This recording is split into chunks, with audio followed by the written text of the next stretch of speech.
Bienvenidos a Sin Línea MX, soy Erika González. Cuando una familia gasta más de lo que gana, normalmente termina teniendo que vivir de prestado. Puede ser que recurra a pedir créditos personales en el banco o que deba utilizar la tarjeta de crédito para comprar la comida y luego ir pagando mensualmente el mínimo requerido, o que termine hipotecando la casa, empeñando el coche y las cosas de valor que posee. En pocas palabras, tapa un agujero con la tierra que sacó de los nuevos hoyos. Así como sucede en una familia, esto puede pasar en un país. De hecho, a México le ocurrió esto durante los casi 40 años que duró la era neoliberal. Antes de 1970, México vivió lo que durante casi 40 años se llamó el desarrollo estabilizador, con una política que favorecía las finanzas sanas y la industrialización nacionalista, que mantuvo la economía con una deuda pública reducida y un crecimiento económico de 5% en promedio anual. En el mundo, este periodo se llegó a conocer como el milagro mexicano. Durante los siguientes 18 años se desató la fiesta de los excesos en las finanzas del país, que desembocó en la estatización de la banca, el control de cambios y el inicio de lo que se convertiría después en la política económica neoliberal.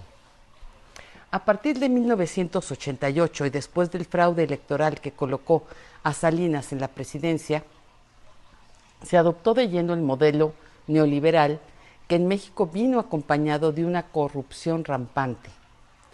A partir de ese periodo de gobierno, se detonó, entre otras calamidades, el crecimiento acelerado de la deuda pública y el país vivió de prestado desde entonces. Cuando Salinas tomó el poder, la deuda pública era de 220,000 millones de pesos, equivalente a solo el 3% de lo que producimos todos los mexicanos en un año, conocido como Producto Interno Bruto o PIB del país. En el gobierno de Salinas, la deuda pública creció en un monto de más del doble de la que recibió del gobierno anterior. Luego llegó Zedillo como bateador emergente después del asesinato de Colosio, y después de convertir las deudas de unos cuantos potentados en deuda de todos los mexicanos, el monto de lo que debíamos casi se multiplicó por 3 en relación con el valor que tenía cuando había tomado posesión. Entonces aparece Fox, alcanzando la presidencia por la vía democrática, que después él mismo se encargó de traicionar. Y la deuda pública aumentó otra vez casi al doble de la que recibió de Ernesto Zedillo. A partir de ahí, después del fraude electoral que llevó a Calderón al poder, la deuda creció a niveles insospechados.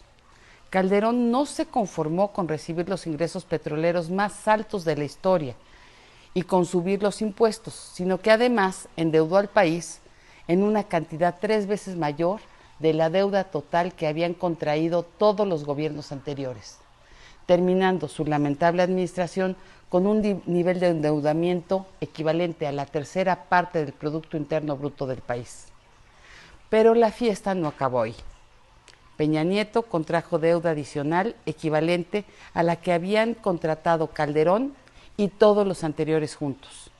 Y de los 120,000 millones de pesos que debíamos cuando entró Salinas, terminamos endeudados con casi 11 billones de pesos, que significa 11 millones de pesos, es decir, con el 49% de lo que producimos todos los mexicanos durante un año. Con el cuento de que el país tenía crecimiento económico, nos dieron a tole con el dedo, mientras nos endeudaban a nosotros y a nuestras futuras generaciones. Lo más triste viene cuando comparamos el supuesto crecimiento económico del PIB con el crecimiento de la deuda que tan amablemente nos dejaron todos estos ladrones.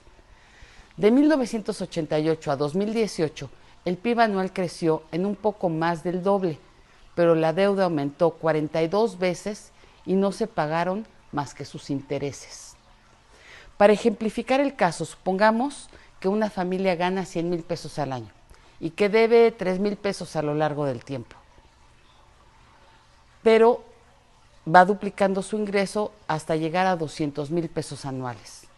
Y durante ese mismo periodo, en vez de pagar los 3,000 pesos que debía, sigue pidiendo prestado más dinero y pagando intereses sobre el capital que debe.